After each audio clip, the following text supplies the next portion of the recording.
Guys, I fricked up, man. Yeah. So wait. So we agree it's your fault. Yes, We agree. it's my fault. It's my fault. Okay.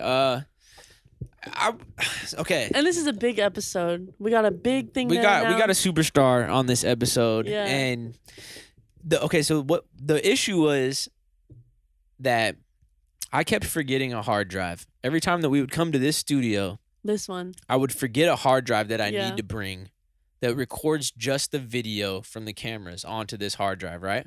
I would either forget that hard drive at my house or I would forget the cord that I need to plug it in, Oh, he forgets the cord right? every time. And so I've had to figure it out and record it on a different hard drive. Okay, so I need 2 hard drives, right? I would record it on just the other one, record the audio straight to my MacBook, right? I finally remember the hard drive today. All right, Dev is showing up. I'm not going to forget. I got everything. We're going to be lit. And if you don't know who Dev is, you do. You do. No, you know. Everybody Cue knows music. Dev. And I plug in the hard drive, the one I've been forgetting, get it all set up, and did not realize that hard drive has barely any memory left on it. And so in the episode, we get about 8 minutes. So if you're watching on YouTube, there's about 8 minutes of video. The rest of it will just be audio, Photo. unfortunately. Yeah, or a photo. It's just the thumbnail. Just put the thumbnail in. And I just like animate it like. Yeah. No, that would be fire. Like, because your turn to edit, just every time the moves, just move. Miles is editing, right, yeah. Kim? Yeah. But yeah, for you, those of you on YouTube, I'm really sorry. Dev, I'm really sorry. But it I guess, it happens. Comment below if you were affected by this tragedy, and Miles will send you $5. Yeah. Comment your Cash App. That is not confirmed. But yeah, I was telling Felicia too, I was like, dang, this thing couldn't have happened one of the 5 times that we were recording by ourselves. Yeah. It had to happen right when we had the listen, superstar in the building. I got some good news. Talk to me. You got some good news? Sticks and Stones hit 4-20. Yes, sir! Yes, sir! My bad. Yeah, 420? 420? Yeah. So was that necessary? What'd you gain from that? It was a celebration. We're celebrating. Oh, frick. Okay, so. The heck was that? Wait, where the frick is this picture? Bro, Okay. all right. Yeah. Okay. Wait, how should we do this? We need to make it big. We need to make it exciting. I just did. Okay, we'll do like a drum roll or something. Did that? Yeah. I was about to say, did that taste like it? Did that taste like a drum roll? Anyway, the winner is... The winner of the Sticks and Stones I Got 5 on a Collection $420 celebration is... your girl M, Maria Perez. Let's go. Shout out Maria Perez. You will be having an I Got 5 on a Collection sent to your doorstep. And $75 of skincare. Sure is. Over $175. And if you don't want to pay over $175 for that collection, we got a promo code for you. You can get it 15% off. Hella925 is our promo code. And that is on their website, That is on their website, hellagoodskincare.com. I'm sorry. I keep thinking about their IG and how they got 420 followers. It's awesome. And by the time you watch this episode, and I'm saying this so I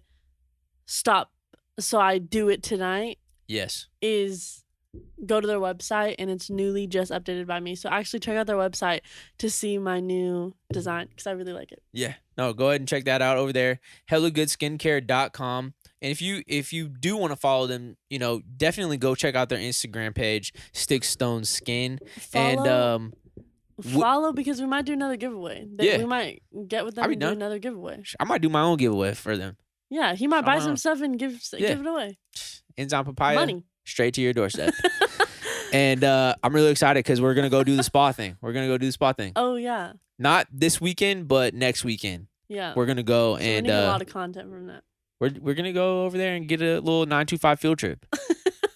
But, yeah, no, I'm really excited for that. Thank you, Stick Stone Skin, for always holding us down like you do and being the official sponsor of the 925 podcast. Guys, this is a great, great episode. Seriously. One of my idols, one of my biggest inspirations growing up and making music.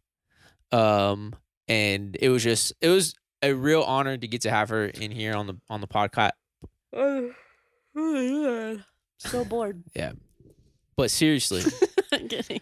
definitely a great episode, and there's a lot of things that I wasn't aware of too. But guys, I'm sorry. Get into the episode. Enjoy it. We love you. 925 podcast. Yay! Yay. Yeah, there you go. Get you one. Yay. No, get you a real like yay, Yay. like a yay, Yay. like not like the falsetto one, like more full voice, like Yay. oh gosh. All right, Yay. episode. Bye.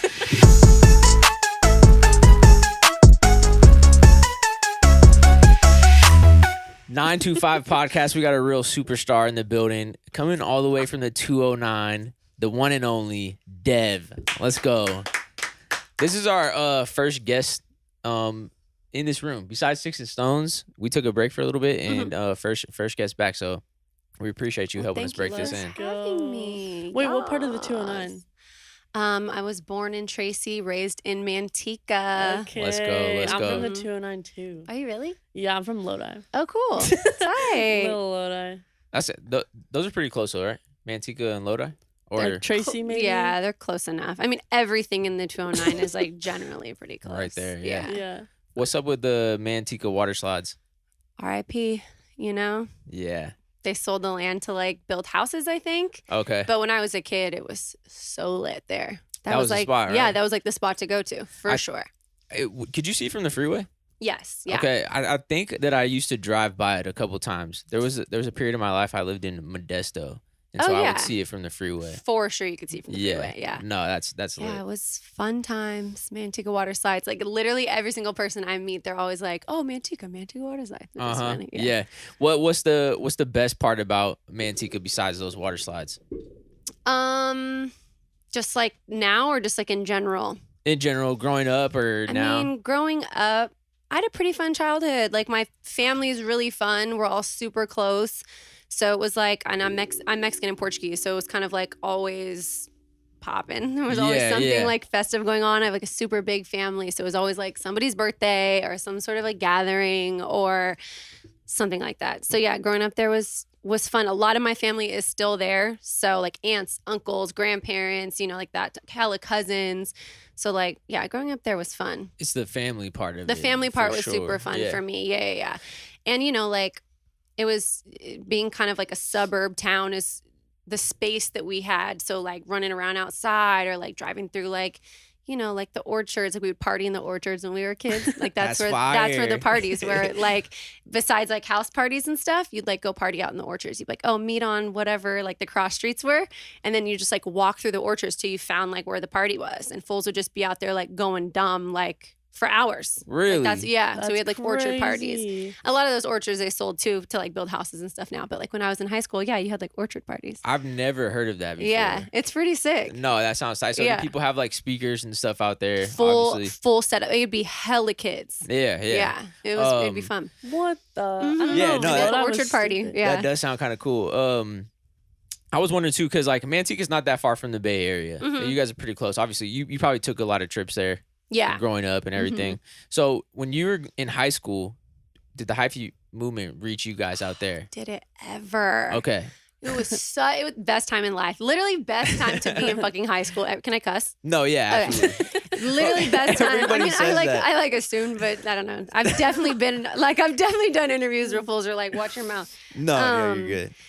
Hyphy movement in high school was the best time ever, even though I wasn't like directly in the Bay, obviously, like being in Manteca, but it was still so fun. Like I just remember like every day felt like a party. All the music was like a party, and then like the way everybody dressed, like I remember it was like every guy I liked was like in a double XL tall tee with the stickers on it and like the little backpacks and the glasses. Bro, I forgot about that part. You'd where wear the people little have like the little SpongeBob cartoon or like Dora backpacks with Yeah. the glasses, and like everyone had like fake Bapes on because like for sure no one like that I went to high school with could like afford the real Bapes. And Right. stuff.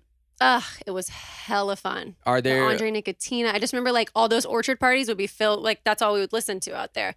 So could you imagine like a bunch of kids from Antigua like in the middle of nowhere or like at a random like house party like just slapping hella fucking hyphy movement? just going dumb? Yeah. Amazing. What are some classic hyphy movement songs or those house party songs that you could pull? I mean, well, you want to know what's funny? Yes, I do. I mean, like that's obviously like, you know, all the like tell me when to go, like all that, you know, all of those like the classic, like you think of like the classic bass slaps. Yeah, yeah. But what was hella fun for me is I was in high school still when like the Pack was like really doing their thing too. Yeah. I was probably like just like maybe I was like a senior in high school or something. And young L and his family and his like little brothers lived in Manteca or like, you know, went to school with my little sisters and stuff.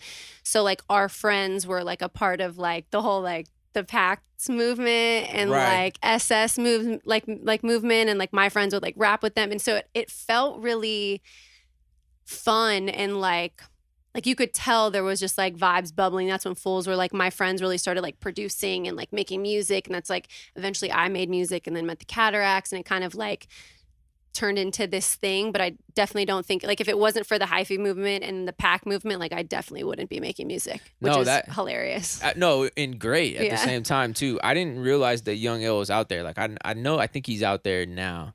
But I didn't know that's kind of like he would. I think his parents would stay out there. So even if he like lived in the Bay, I think his parents had a house there. Okay. Yeah, and his younger brother went to school with my little sister. So like we kind of like all grew up kind of around each other. And so you really got to see that bubble from the very beginning, which was so fun. And then, you know, like I started making music like right out of high school, and then the first people I toured with was the Pack. Yeah, which was like kind of cool. No, that's insane. Mm-hmm.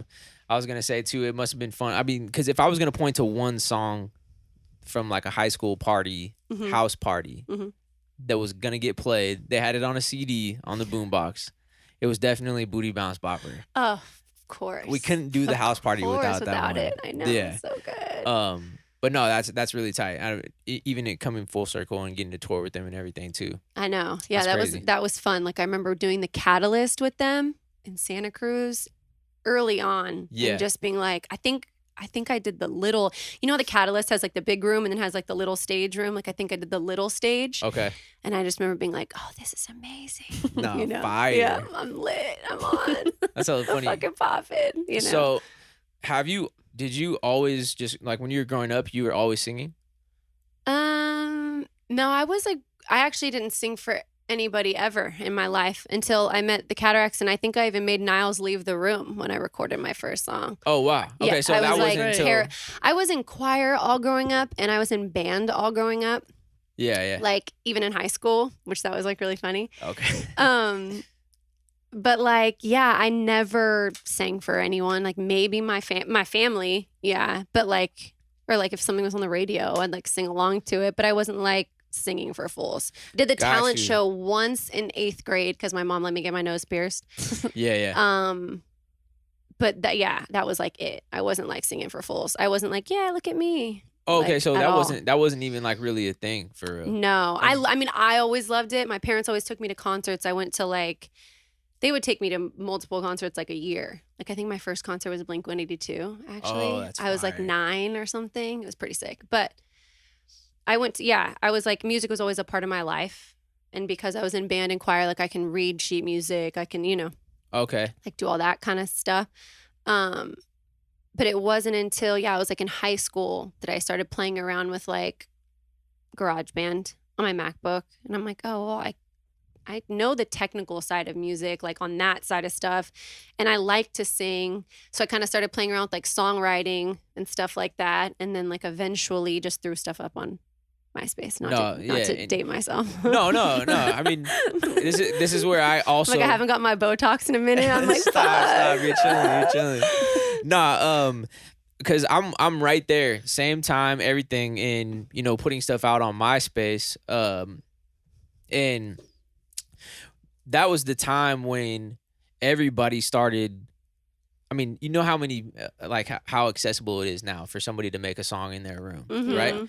And it was just starting when we were in high school. And so it was really cool to see that. But you guys were, you know, some of the ones in the Bay, like the Pack, you know, the Cataracts, you like were the real ones that were like doing this in their room. You know, it's all home produced and was able to take it, you know, a lot further than the Bay Area. And I think like even for myself, just getting to see you guys do your thing, like really inspired me like in the very, very beginning. So no, I appreciate you. Yeah. It's like a funny, no, thank you. I appreciate that. It was like a funny jump for me because after I graduated high school, I was going to like a junior college in Stockton. Yeah. I was going to Delta for a minute. Oh man, that's where everyone goes. Yeah, I went to Delta. And I was like, this is cool. I was still swimming. I was like a swimmer my whole life. So I was like, cool, I'll like start swimming here and see if I like it. And I ended up not finishing my first semester. Okay. And never went back to college. But go to college, people. Or get an internship, just do fly shit. But yeah. So like I was in school and started making music. Yeah, like I remember I had like a white MacBook I got as a graduation present, and the little like snowball mics you could like get, you know, plug in, yeah. And I like did like an Amy Winehouse cover, to something, I forget, to Valerie. I think it was Valerie. I forget actually, but threw that up on like MySpace, and then did like 2 other songs that I had like written, put them up on MySpace, and then met the Cataracts somehow. I don't know if it was through my friend Nanasaur, or I don't know if it was through just like. You know, back then you'd like respond to bulletins and like you would just like comment and stuff like that. Somehow like got in contact with them. They were like, oh, we like these songs. Like your tone is super cool. They'd like Niles would always say like your tone is really fucking cool. And I'm like, all right, sick. So I like went out to Berkeley, ended up recording like a couple things with them, was terrified, but I was like, fuck it. Like what, you know, like I remember telling myself like, I'm not going to drop out of school unless something fire happens. And then I obviously have to take the opportunity to like tap in, you know what I mean? Right. Then I peeped that was like an opportunity, and I was like, I'm not going back to school. And then I gave myself like realistically like, okay, bitch, like if this doesn't pan out, like you have to like have something else. You know what I mean? My parents, same thing. Like you have like 5 years, you know? So I was like, all right, fucking go back to Manteca. They're like, we're actually moving to LA. Like this is like a year after we'd kind of been like performing here and there. A couple like radio stations out in the Bay played the song Tonight that we had. So it was like there was kind of like a vibe going. They had already built such a foundation.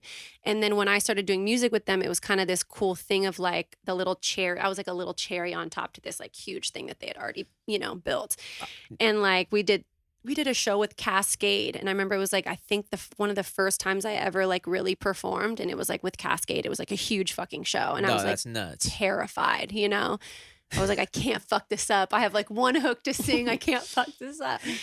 I feel like I fucked it up, but I don't think anybody could tell. But they're like, yeah, we're moving to LA, and I'm like, LA? I haven't even like got to move to the Bay yet. Like I didn't even get to like have that moment, you know what I mean? Of like actually like being there for a minute and like building more. They're like, no, we're going. Like, are you coming? And I was like, sure. My parents were like, you have 5 years. Yeah. Then a year later, we made G6.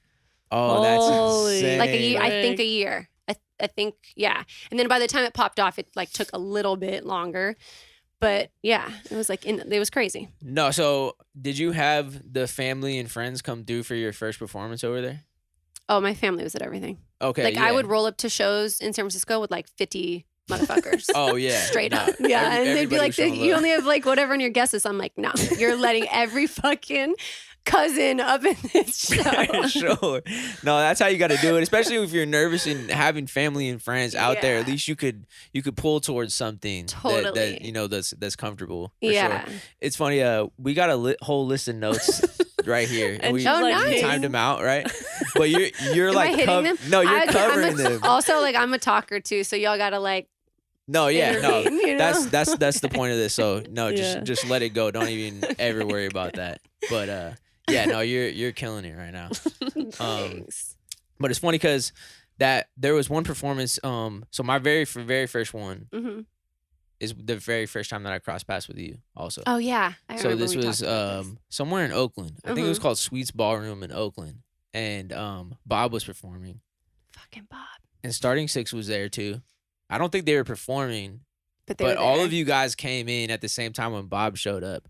And it was just this crazy moment of like, I've been, listening and watching you guys for so long, and then here's my very first performance. I'm playing a song called East Dublin, and I'm in the back little green room back there, and all my idols are back there, and no, it's so cool. It was very inspiring. And it was like that was such a special time. Yeah. Oh, you know, like it literally. And I feel like everybody says that when like you grow up a little, you're like, oh, that was nothing beats that time. No. Nothing beats like that time. 2005 to 2010, 12, like hands down, like on some bass shit, like goes. You know? No, yeah. Yeah. Incredible times out there, and especially like for the music and everything. Mm-hmm. We had Colin Tilley on oh, nice. some episodes ago, and we were talking about this one music video called Freaking to My Song. Remember that one? Yes. We shot that in. Is that the one where we all jump in the pool at the end? Yeah. Somebody was on roller skates. Yes. that was like one of the first. That was like we had just moved to LA, and that was like one of the first like kind of production, like bigger production things I had ever like been a part of. You know what I mean? It was so fun. Oh no. It was like literally, and I feel like Stunna from the pack jumped in the pool first, I feel like, or was like telling us he was going to jump in the pool, and I was like, is everyone really about to jump in the pool? Yeah. And then we all did at the end. It was funny, but yeah, that was a good time. That song song was fire. No, it was amazing. Freaking to My Song. Damn, I forgot about that. I loved that song. Okay, so that was when you guys got to LA. So that was a little bit after you guys had already started working and everything. Yeah, so I want to say that was 2009 ish. Or 10. G6 came out late 2010. Yeah. Right? Yeah, so maybe, so that was like before that, maybe early 2010, 2009. Yeah. Yeah, 2009 maybe. Because I don't think I met Jimmy yet. So maybe 2009, early 2009. Yeah. So you kind of mentioned that when you first dropped G6, Mhm. it didn't immediately go up. Yeah, it didn't. And at this time, are you signed to a label? No. So and Fools were really independent? full. Yeah, we were independent, just doing everything through indie pop, like our managers and stuff at the time. Well, and now. Yeah. My new old managers. What a fucking shit show. Anyways, I love it. We're idiots, by the way. I see. I was wondering if like we could touch on that because I don't even know what it is. Is it cool? Because yeah, I mean, I don't want to say I definitely need to like be respectful of all parties involved. No, for sure. That's why I wasn't sure what it was. We could talk about it. Yeah. So okay, what are we talking about? So there was some situation that happened with your management a while ago. Basically, we were all way too young and made way too much money, and then all got like way too crazy. And busy and hectic, and like real life started hitting, and we were basically all like, "Fuck you, no, fuck you," and then. It went bad. And then it went bad. Yeah. And it went really bad. And then it went not as bad. And then we'd like run into each other sometimes and we'd be like, oh, this is hilarious. Or like, oh, this is funny. Yeah. And then I remember in 2018, I ran into Ben at a Kyle album release party at a rooftop somewhere in LA. I forget what bar it was. And I was like, this is so fucking weird. Yeah. And it was so cool. And it was almost like we missed each other, and he was kind of cracking jokes and I was kind of laughing, and I'm like, this is so funny. Like, what the fuck are we doing? So then like afterwards I hit him and I was like, do you guys want to manage me again? He's like, I knew you were going to fucking do that. But yeah, it was just like, it was no one, there's no like roadmap to like what to do when a song happens like a G6, it wasn't like a little bit of a hit. No. It was like a massive record, and there was a lot of us on it.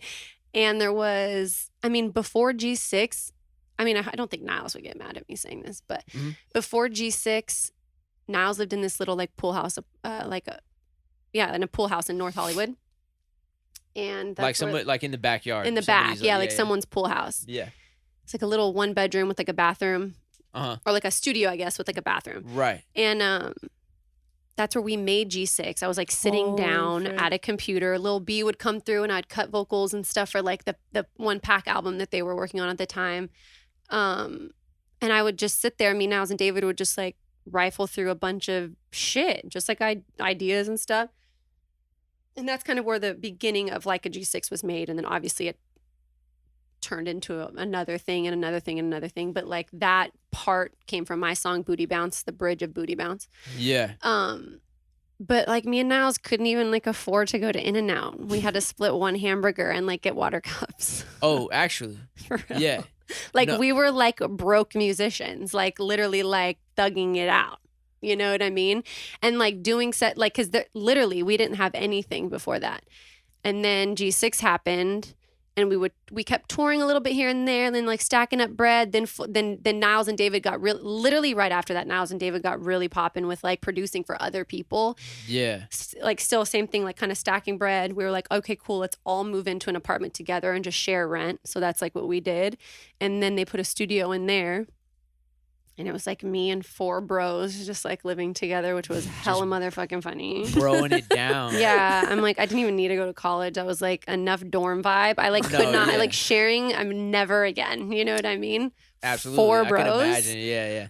I die. I'd be like, where are my towels? Man. Like, where's my shit at, dog? Like, So- for real. What are you guys doing? You I know? couldn't imagine that though, because like sometimes like I've had 2 roommates, maybe 3 at times. It's a and lot. Yeah, When it's a there's a lot. lot When it's of just you, all it's a lot. dudes. No, yeah, yeah. it gets turned up. But I couldn't It imagine gets like being in turned your up. position. For sure. Oh my God. It- I couldn't Yeah. imagine with men. Yeah, it would get turned up. Or I'd be like, there'd just be like, whatever, like the girls they were dating. It would be funny. I Or they'd love try it. to like ask me, like get into, I'm like, you can't get into who I'm fucking Right. trying to hook up with. Where there's all that, get the fuck out of here. You know what I mean?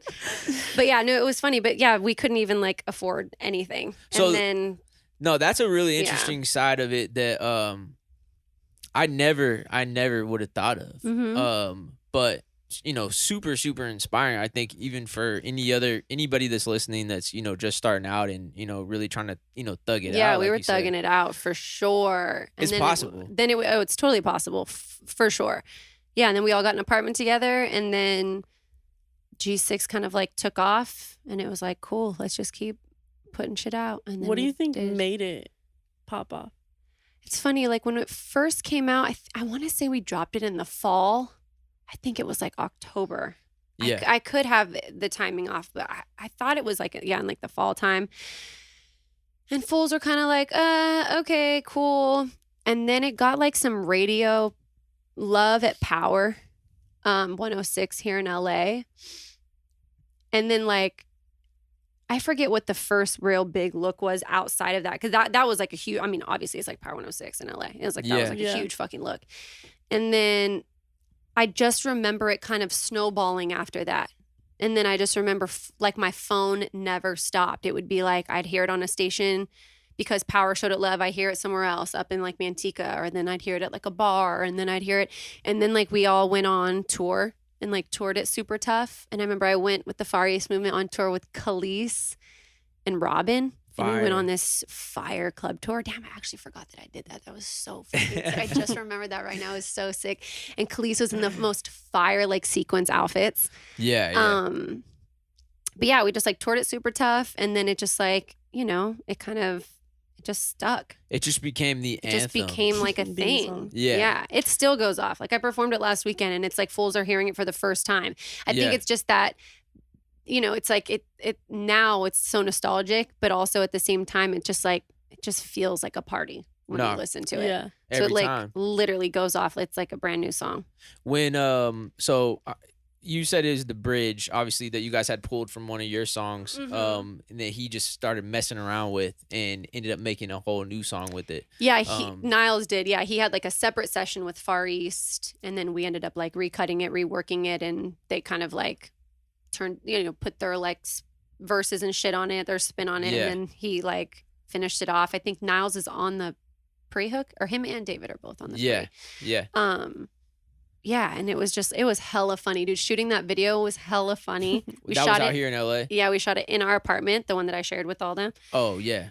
And there was just like mad bodies up in our apartment, like doing like the party scene. And I remember they Holy- like, I didn't think I was going to be in it because it's like, which now that I think about it, I don't know why the fuck I didn't think I was going to be in Right, it. right. I don't know why, because I just remember like in the treatment, it was like, they're going down to like the corner store with these girls. And like, I kind of just pictured like all the girls that were like the pretty like video girls were like going to be the ones kind of like almost singing to my part. Like, I just remember thinking that. I don't fucking know why. Yeah. Yeah. But And I'll never forget, Ben knocked on my door. It was like 3 in the morning or 2 in the morning or something. He's like, Deb, get your ass out here. Your part's coming up. You're going to sing your solo for the hook is coming up. Yeah. And I'm like, the fuck you mean? I have like no hair, no makeup. Like, what the fuck are you talking about? He's like, hurry up. We didn't think that like your part was going to be now, but it's going to be now. And you have to take advantage of it. Like you can't not.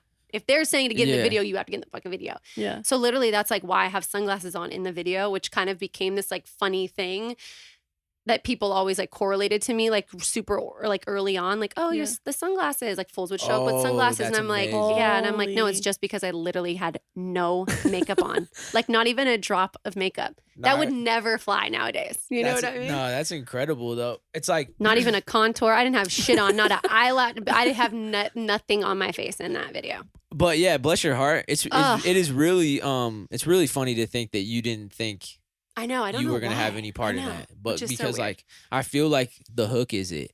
Like the rest of the song is really great, but it's the hook. Yeah. You know, in the beat. But yeah, how crazy is that? Because in that song, everything changes for all of you guys. Yeah. Right? I mean, could you point to that song and be like, yeah, no, everything changed? Oh, 100%. Yeah. Like, we could afford all the hamburgers after that. No, that's what I'm saying. You went from half of one to... Yeah, totally. Yeah.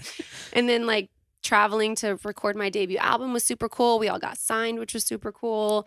Went on a bunch of tours, toured with Usher. I mean, the Cataracts did like our own tour.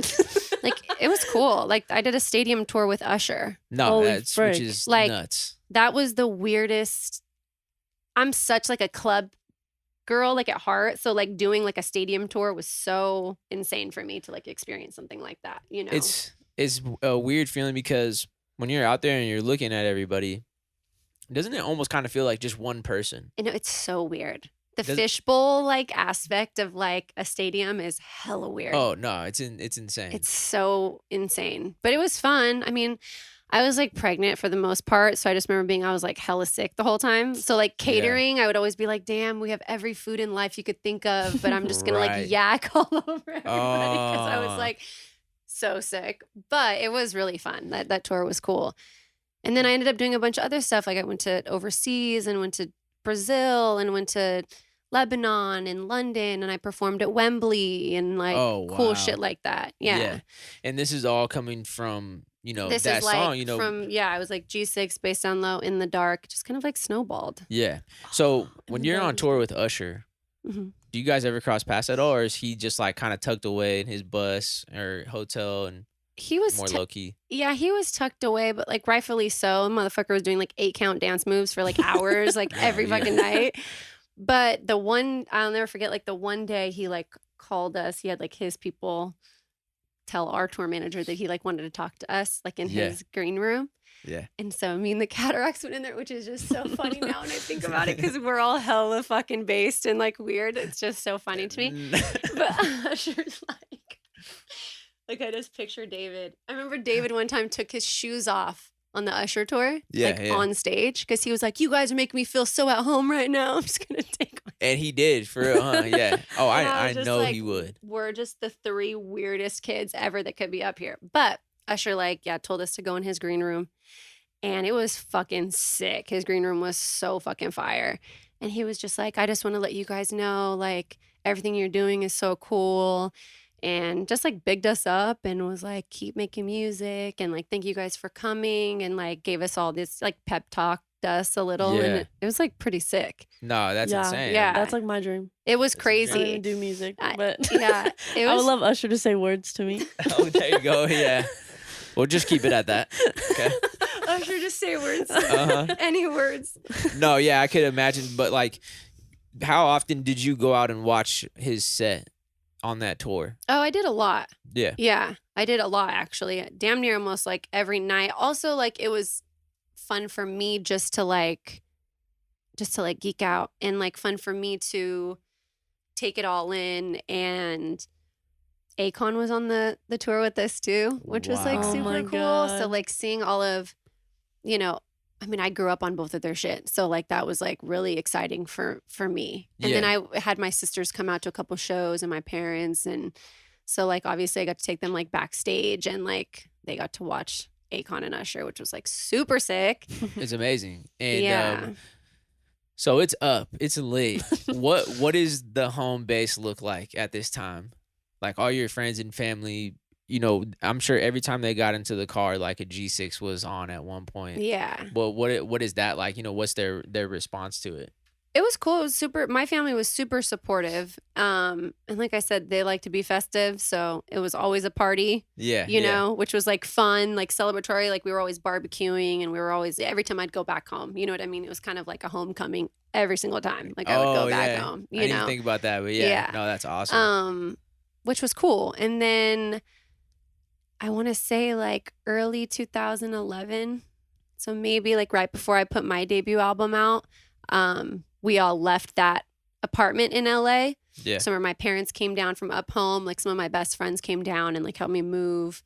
I came down from Antigua to LA. Yeah. And then that's like kind of when shit got real and we're like, dang, we're like adulting now. You know what I mean? Sure. So like I ended up shooting like a MTV documentary that kind of followed me like in my pregnancy with like, cause I don't know if you, whatever, but Amelia had like a lot of health conditions when she was born. And so it was like a little docu thing that kind of like followed us like while I was like pregnant, me, her, and Jimmy, and like everything we were like going through. And they went up to my house in Manteca. And I remember we were filming this one time at the park, this scene. And this fucking lady came out of her house and was like, "What are you guys doing filming with these cameras?" And we were like, "What?" And they're like, "Excuse me, ma'am, we're with MTV. Like, this is an MTV like, what are you doing?" She's like, "Are you guys Google Earth?" Wait, what? Oh, came out tripping. And me and Jimmy looked at each other. We were like, "Bro, what is happening with this crazy lady?" And she was like, "Are you guys Google Earth?" But yeah. No, that's Manteca, huh? That's Manteca for sure. Yeah. But yeah, so it was fun. I got to take the cameras back home and like we barbecued and went to like Rositas and like got meat to like grill and like it was fun. It was hella cool. No, yeah, that's a good time. And especially to, be able to include your family in it as well. Shout out Jimmy. Yeah. Amelia. No, that's really cool. So when Like a G6 does its thing, and you get to start working, on your own music, your debut album. At this point, you're with Republic, right? Mm-hmm. Was there any other offers from anywhere else, or were they your favorite? Or like, how did that work? I don't even remember, which is so whack. There's so much of like, I just probably because so much has happened. No, like it gets so spotty for me, but I do remember loving them. I remember I really liked Wendy. I remember Ben and them. We'd kind of like already all built this like kind of relationship. Yeah. And I think the boys were signed there first. The boys being the Cataracts. Okay. Yeah, Sorry. yeah. So then then I think that was kind of like we'd already kind of built a vibe, over there. Yeah. So it made sense. Yeah. Just like worked out. And did Wendy go out there with you guys when you did the trip? Mm-hmm. For a little bit. Yeah. Oh, she's goated.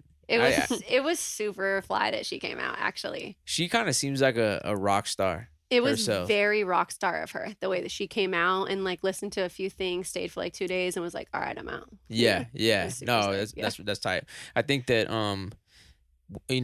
getting to work at, the home studio where you're cozy at is a really fun way to do it. But I could imagine getting to be out there and riding around on some ATVs and jumping in the pool. It's a different fun. vibe. Yeah, it was so fun. But you guys knocked the whole album out in that trip? Damn near, like the whole skeleton of the album. We probably finished probably did like two or three. Yeah.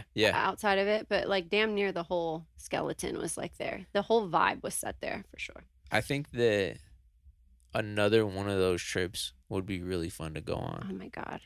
It'd be the best. I mean, because you've been working a lot with Calais. Nobody can hear it, but he's downstairs going in Just right going now. in right now. You would think that it's getting picked up. I was gonna ask you that. It doesn't pick up. No, I can't, because I'm listening, and I was trying to listen to see. I can't hear it at all. Okay. Yeah, no, they're not getting a sneak peek or anything. But so you've been working with Calais a lot recently, and that came together through management, right? Mm-hmm. Pretty much. And no, I think a lot of stuff that you guys been working on is really, really great.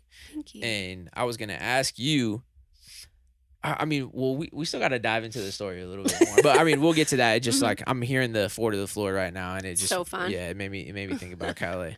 But in this industry, being a woman and being lit, like, was there anything that you ever came across that you felt like made it more difficult?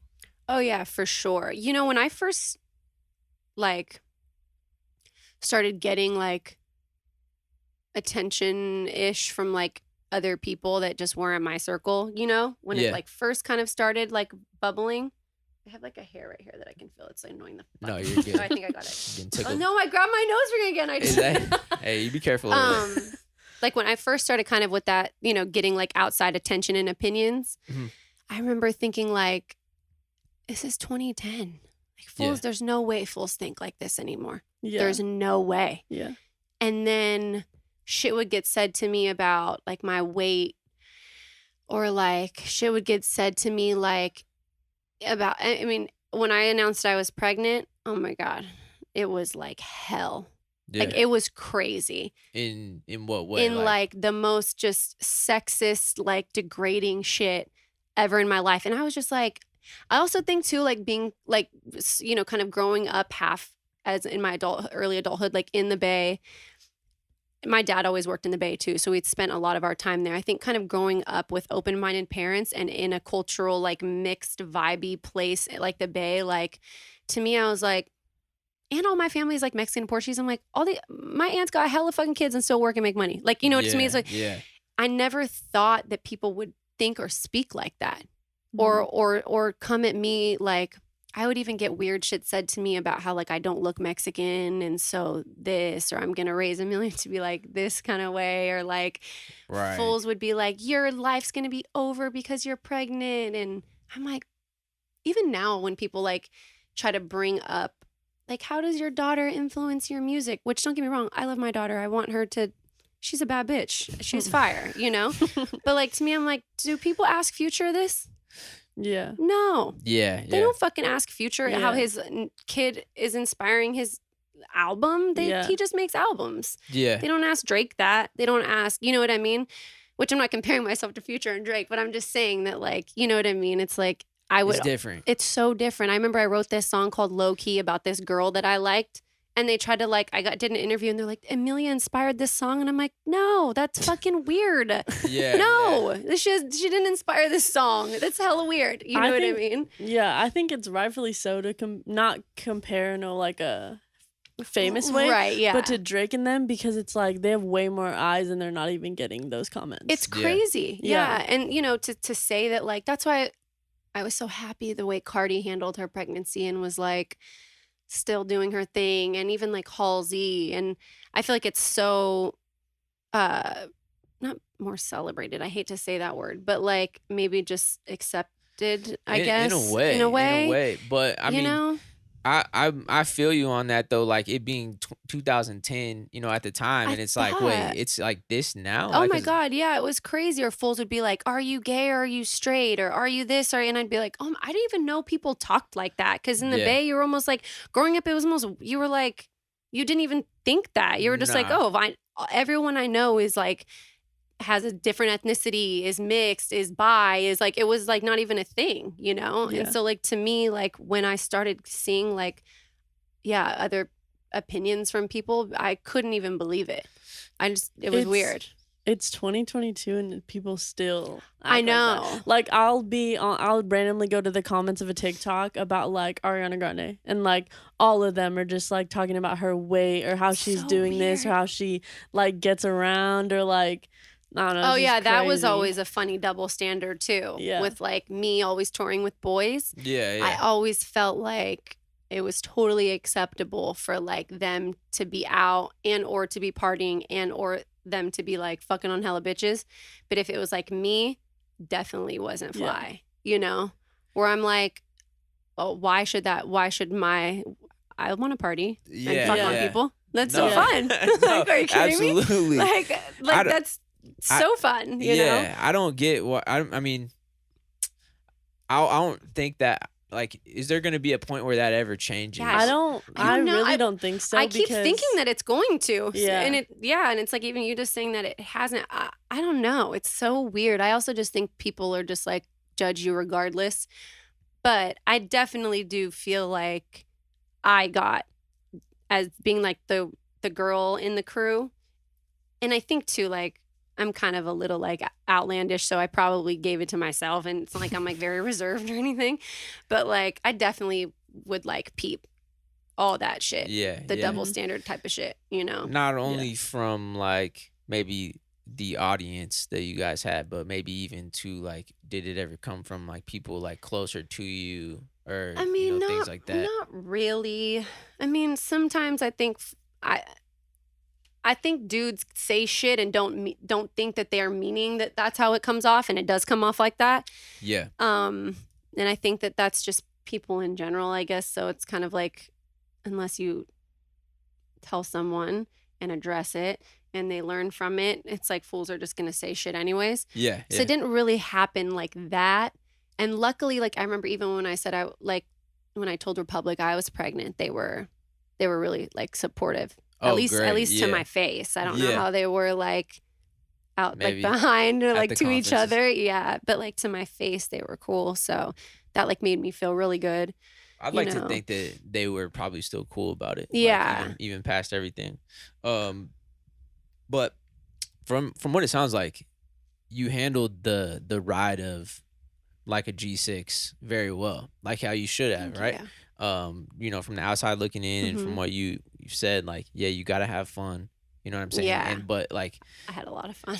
you did. I did. What? Okay. So was there any moments that stick out that maybe was like a crazy tour experience, or maybe like an interaction you had with a fan, or like a celebrity that you met somewhere random? Oh my gosh. I got to meet so many cool people that like I loved.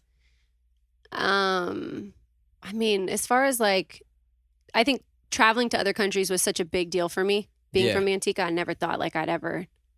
I never even went on vacation with my family. I mean, I have like, it's like my 2 parents and my 3 sisters, so we're kind of like a bigger family. So like hopping on a plane for like a vacation wasn't a thing that we did. You know what I mean? So I never even was really on like planes like that before I started like touring and making music. Yeah.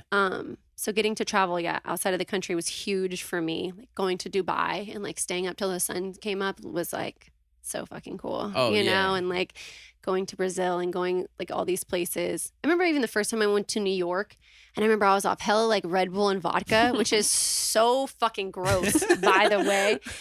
But I just remember being like lit, like just off Red Bull and vodka, and was like, oh my God, it's 5 a.m. and fools are still partying. Like, this is so fucking fun. It's different. You know? Just so different. Yeah. Like, that was super exciting for me. And then, I guess getting to work with like different artists. I remember I ran into Kelly Osbourne at Lollapalooza, and she was like, Dev, me and my family love you. Wow. That was pretty legendary. Oh, 100%. Yeah. And then when I did the show, I think I told you, Miles, about the show that I did with Cher and Lana Del Rey. Oh, yeah. That was pretty cool. Did I tell you that story? Maybe not. Yeah, we did it, and it was a show in Russia, in Moscow. And it was me. It was like a private show for this company, and it was me, Lana Del Rey, and Cher. So when you get this email comes through, Ben hits you up and he's like, hey, we're going to go do this show. Yeah. Are you cool with that? You should. Yeah. I was like, what? Cher and Lana Del Rey? Fucking say less. Yeah. I'm 100% there. Nah, that's super rare. Yeah. But yeah, no, that's got to be it though. Like the best part of it is just getting to, I mean, you went all over the world. Yeah. It's fun. No, it's really cool that something like that can happen from a 1-bedroom studio. Yeah. Even In the Dark was made in a cardboard box in Costa Rica, and I never recut the vocals. And banger to this day, which was fun. Know? And it's awesome that I would guess that all of that has it to where you still get to do what you do today as well, and getting to create more music. I feel like you're so blessed to be able to just like get to create like you do. Yeah. What do these days look like on this side of G6 and everything, like as far as like creating music, or what? I think because you have the Apple show as well, right? Yeah. But like what's a week look like? I think, well, post like G6 debut album stuff, even after me and my old new managers parted ways. Yeah. That catalog really gave me the opportunity to I can do shows, which I'm very blessed to. And I like to put on a good show too. So that also helps. But like I can always kind of hopefully do shows from that catalog in the past, like, 5 years, especially like even if I'd put new music out and stuff, like when I play bass down low, it goes the fuck off still. It's like ridiculous, you know? Right. So it's so fun that like I've been able to kind of like do things at my own pace, do things independently, try to like find new inspiration here and there. Obviously, like during COVID, it was kind of the past couple of years were a little bit of a wash for me, like inspiration wise, but which that was like a weird thing, but insane. Yeah, but it's like all good now, I guess. And getting back up with indie pop was like a fun thing for me because I just feel like I was like, I'm ready for vibes again. Like I'm just ready to like go back, get back on the road. That's like my favorite part about what I do. Like I love being at clubs. I love doing club shows. It's like my favorite fucking thing. I hope I'm like 80 at the club in like a pink ass wig, just like gigging for the rest of my life, Oh, yeah.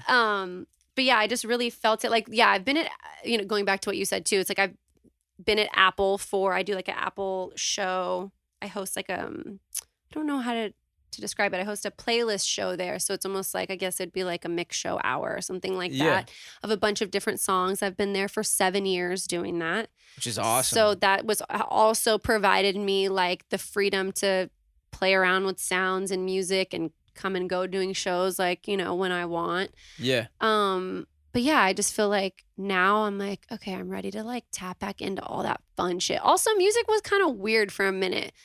I feel that. You know what I mean? I feel that. Not weird in a bad way, but like weird, like from the type of music that I like to make. I didn't really like fit in like 2015. I hear you. That wasn't a good space for me. No, I definitely hear you. Like, but it kind of feels like, all that stuff comes back around. It's cyclical. Yeah, for sure. Yeah. And I think it's definitely, we're definitely back. Yeah. But I was wondering too, like, you said like, and I think for everybody, the past 2 years have been like, pretty weird as far as like inspiration goes and everything too. Do you ever find yourself in a space where like you don't have any more lyrics or, you come to a block? Oh, totally. I think like after my debut album, when I split with Indie Pop, I was still signed to Ron Perry for publishing. And I remember he put me in the studio with literally everybody you could ever think of. I got in with Hit Boy. I got in with Mustard. I got literally, and me and Hit ended up doing this song Kiss It with Sage of Gemini, which was like super cool. Yeah. But I literally got in the studio with everyone you could think of. Eric Bellinger, Lil Aaron. Like I was in the studio with everyone. Yeah. And I hated it. I like absolutely hated it. I would like just cry. Like literally I would just like cry because I was like, I literally can't even, those sessions are hard. It's hard to get in the studio with even the most talented of songwriters and producers if they're strangers for me. Yeah. Like, and I don't have like some sort of connection. It's like a wrap. I'm like just going to be wasting your time at that point because I can't force anything. I'm like the worst at like doing that. And sometimes you get a song out of it that's like kind of cool. But for the most part, I could just feel it not clicking and just be like, I remember being like, I need to just like take a break and not make music. And so I think I went without making music for like 6 months to a year. Yeah. I would still do shows here and there, which is like hella fun. And then I went back into the studio and did like a couple EPs with my friend on just some bedroom shit again. That was kind of fun. Toured those. That was like really fun. And then same thing was like, I'm not going to put pressure on myself. I'm going to take time off. Still did shows. Did like my Apple stuff. And then tried it again. Did like another round of like, met some kids that I really got along with and kind of clicked. And was like, okay, cool. Let's try this. Did the same thing. Put out songs. Toured those, which that was fun. And then just kind of, I think like, after that, I kind of got in and out for a little bit of music and then was like, I'm not pressuring myself again. Yeah. Like, I'm just not even going to do that because that's like a waste of time. See when the inspo hits and then like COVID happened. Right. And I just remember being like, okay, this is just like, I just got to chill. Yeah. You know what I mean? Like, I need to just like get through like whatever is happening in life. Exactly. And I think, it was definitely a good time for everybody to reset, you know, in a way we were all kind of forced to. Totally. And just get to kick it. But I wondered, I was gonna ask you, you know, what some ways are that, you know, you feel like you get past the writer's block. And I feel like things like that would be it, though. Stepping away from it, like you said, 100%. and I remember taking like breaks. I used to feel really guilty doing that. And my manager at the time, Elisa Applegate, she worked at Republic. Okay, yeah, She's hella cool. But she was managing me for a few years, and she would be like, you're spending more energy like getting annoyed than if you were just to like step away and just like live life yeah. and then have some shit to write about. And I'm like, yeah, I guess I could just like maybe do that and stop being like a complete asshole to myself. You know what I mean? 100%. And so I think that I want to say Pilo might have told me something like that. The Yeah. same thing of just like you got to experience life in order to have things to write about. yeah, Like, it's funny because it's like your debut album is like, I made my debut album when I was like, what, 20 or 21? So it's like 21 years of shit that like me, Niles, and David all had stuff to talk about, all three of us. Yeah, You know what I yeah. mean? And then after that, you're like, cool, it's been 2 years of me just being in a venue every single day. The fuck am I going to write about now? It's like, No, for sure. this is hella whack. You know Yeah. what I mean? Not saying that being in a venue every day is whack, but I'm just saying like as far as like interesting life experience of something like to say, right? Right. To like learn to pull from like all of these other things, and which eventually happens. But I do think like for me personally is like taking time off and then like, yeah, just really like trying to find fools that like that just get you the vibe. get Yeah. the vibe. Yeah, absolutely. I think that It's like dating. going in and working with new producers, Mhm. nah, It's like for dating sure. for me, which is like really weird. But it is. It's like if you like went on a million like, and what sucks is that none of those sessions that even when I talk about like when I got in with Hit and all them, they weren't bad. They were amazing sessions. They were like the biggest studios with like ill budgets to have whatever, you know, it was like fire. But like for me, just knowing that like I'm not providing anything because I don't feel like I'm clicking with somebody. It's like going on a date and not feeling a connection, but you're like have to be on this date with them for 10 hours while you're like in the studio. You know what I mean? No, and when you get that vibe right off the bat, you already know what kind of day that you're in for. Totally. And I'm like, I don't want to be that person. Like I can feel it. So then, you know, you thug it out. And luckily, like we did end up making cool stuff from that. That's also like a bad example because that actually we made a cool song out of the Hit session. But I'm just saying like that era of my life. You know what I mean? Yeah. And And it's like dating. It's weird. No, it is. And it's like I think what you're doing is cool though, in a sense that like at least you're getting out there and going and showing up to it. I think a lot of it, Yeah. you know, is that because maybe you don't know that you have a connection. You won't know until you Right. actually get in there Yeah. and figure it out. But yeah, I think that I never even think about like that being one of the difficult, you know, It's things. so hard for me. Yeah. Which is funny because I feel like some people are so good at that. Like getting into the studio and being like, oh, cool. Hey, nice to meet you. Here's like some fucked up shit that just happened in my life. Let's write a song about it. Yeah, Oh, God. yeah. I'm so not built for that. Like For at sure. all. You Yeah. know, which is like super weird. Especially when I could feel like if I don't have that connection with somebody, you know? Yeah. It's like really weird for me. No, But it's magical then like when it does happen, then it's like super cool. Yeah. and you find You know, somebody yeah. and you're able to lock in. But like I think that's a super important part of getting to make music is you got to be comfortable. Like the whole thing, like, you know, whoever it is you're working with, or you know, lyrically, you know, however you're trying to come up with the song, like none of it could be forced. Totally. The relationship, the connection, Yeah. or, you know, anything. But yeah, so Calais, Calais, that's been recent. young legend. Yeah, nah, really just going hard down there still. I'm like 90% sure that is not cutting through, and I'm just amazed on how this is even working. That's These amazing. mics are doing their thing. But what is your plan, you know, with I mean, obviously you're just working on a bunch of music right now. Mhm. Do you have any plans or anything like what you know you want to do with it? I mean, coming up?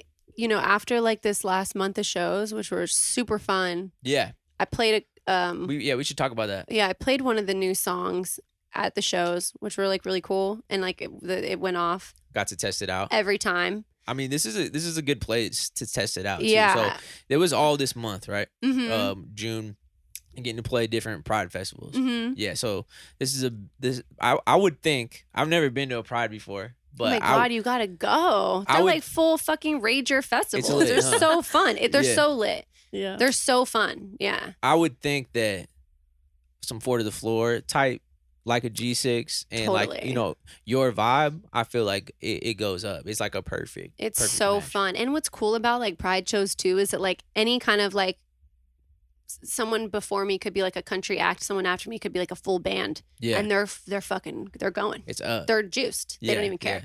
I did a Pride 2 years ago with Lizzo. Okay. Yeah. That was fire. That was like pre-lit Lizzo. It too? was right. It was like post-right, like just lit Lizzo. Yeah. Yeah. Was it 2 years ago? I think. I don't know. It was after like, yeah, it was like new lit Lizzo. Yeah. Okay. Got you. Yeah. The So up it and was like, coming, it was like fire. She did like all her, I don't know why I can't think of the one that I do my head. Uh-huh. Yeah, she did that. Like all those. It was fucking sick. Yeah. But like, yeah, I remember that Pride was like amazing. But they're all so fun. I took Jimmy to one last year. Yeah. Because my sisters who usually travel with me couldn't. One of them was pregnant and the other one had to work. Got you. Yeah. Fucking cholas. Uh-huh. And so I was like, Jimmy, come with me to this show. And he's like, all right, cool. And he was like at a club in Denver, Colorado. Charlie, shout out to Charlie's, it goes. Let's go. And Jimmy was like, I fucking get it. Dude, these prides are fucking lit. He's Yeah, like, this yeah. is the best thing ever. Like, everyone just wants to have fun. No one cares about anything. There's like no rules. Everyone's just like, love, happy, like, yeah, party. Best No. vibe ever. Yeah. I will say, like, being in LA, being anywhere, like, I feel like Pride is the only place that I've ever been where, like, not one person is judging anyone, It's like, at all. No judge zone. Isn't like, it you so could fun? do anything and it's Mhm. good. Like, as Yeah. long as you're not hurting anyone, it was crazy. Like, it just felt like free. I know, isn't it? And it feels like such a safe space too, which is super cool. Like you don't feel like anything like kind of shady is gonna happen. I mean, obviously there's like fucked up people in the world, but that like free, like kind of like just loving, it's like positive. That's what it is. Yeah. Like the Yeah. whole vibe is just super positive. Like no one's there to like tear anyone down, which is like super cool. Just turn Yeah. up. Yeah. Turn up. No. And what's cool too is that like a lot of prides don't want to like overlap with other prides, obviously. So each city and each, town in every state can kind of like have their own moment. So they'll kind of start early spring and go sometimes until September. Got or you know what I mean? Yeah. November, sometimes it'll be like, oh, this is our like post pride, blah, blah, blah, whatever. So like, yeah, I'll do them all throughout the year sometimes. And Yeah. it'll be like some pride shit, That's up. I know. So, I mean, not just counting the prize, but like all shows that you've done, is there a city that stands out that's like, hey, every time I come back here, it's lit? Like the energy, crowd response, everything. Like this city God, goes like dumb. One in particular. And you understand that? Or pretty much every time you're up there. I was gonna say like I'm a bad like barometer of that because like there could be two people in the crowd and I could be at a bar and I'm having hella fun. So like See- to me, I'm like it was sick. Yeah. But no, show I was mean, fucking it's fun. that too, though. You know what I'm Yeah, saying? Like, like- that kind of show could stand out for sure. Totally, too. yeah. But okay, so there's not a specific city that stands Not out. really. Because, like, Yeah, I was gonna say because I've definitely been in like little smaller towns and been super surprised by like Yeah. how crazy they go. You know what I mean? And then sometimes you're in a big city and they're probably just so used to having like big shows that Mhm. So I guess it just depends. sometimes those smaller shows do surprise you. I think the Mhm. majority of the time, and especially like it, being a little more intimate too. I Like think New like Mexico. I always have hella fun in New Mexico, yeah, which is funny. I mean I feel it though. Yeah, they like to party. No, 100%. For sure. Yeah. But I was thinking too, as we're talking, we got to do the Taco Tuesday show. Oh yeah. And that was with Jiggy. I in- forgot we in- did in that. That was Stockton. so fun. It was really fun. Why weren't you there? I was just go. He never responded to my DM. Oh, a That was a minute ago. hater. But we might have to run that back. It would be fun to do something like that again. We totally should do that again. That would be really cool. In Stockton, though. Stockton, yeah, it's a great place It was out amazing. there. I was like, I Yeah. had hella fun, but see, I'm also a bad. Well, it was amazing. I did have hella fun. That was so fun. I forgot about that. Yeah. Shout out to Jiggy. Shout out to Jiggy. He's a legend. Yeah. No, good times. There's a lot of stuff in here that I'm like was really, really surprised about. One of the things that I think stood out the most is like I love that, you know, the Bay Area culture, you know, that you're talking about, and just being mixed with everybody, you know, was able to carry on through all the litness, you know, past the Bay Area. And it's really cool just to see that. And you're so awesome, and just how you are, and just continue to be and we appreciate you being up here with us as well. Thank you. This is sick. Thank you. I mean, I'm basically like a part of the fam now, so y'all better have me back on here. Absolutely. No, we so might have to fun. check back in. We were Yeah. talking about maybe doing like a end of the season like recap type thing. That's cool. So yeah, no, we definitely have Calais back on too. Yes. He was the first guest and everything. But yeah, we look forward to hearing all your new music. I mean, I'm thankful that I get to hear, you know, the sneak peeks and everything, but I'm excited for you to drop. And Thank you. yeah, no, is there anything else that you want to shout out? You know, where can people find you at now? Oh, you know, my classy Instagram, The Dev classic. Es Caliente. Super classy. That's basically where I'm at right now. I'm not gonna lie, I don't really post much anywhere else. Basically But Instagram. when I drop shit, I will. Yeah. You know what I mean? Nah, for sure. But for now, that's like where it's at. At the end of our episodes, we normally pick an emoji, like to see if like there's anybody that listened to the very end. They would tweet us or message us an emoji just to show that's love, cute. show love. What Who is came there up with that? That's a cute ass idea. who did? I don't know. I love that. I Was it really me? don't remember. I'm It take, wasn't me. It was me. It was me. You said it wasn't me? Yeah, it was me. But is there an emoji that you like or that you've been using a lot, or one that you I've think's- been using like the face with the little hearts that go around it. Yeah. The Like little the blushing one. Like the love one. Yeah. Yeah, It's like yeah, a yeah. smiley face, but then there's like hearts connected to it. Yeah, Yeah. you know Yeah. what I'm talking about. Drop that in the comments on Twitter, everything. If you guys stay to the very end, we appreciate you guys tuning in, and we will see you next week. Yay!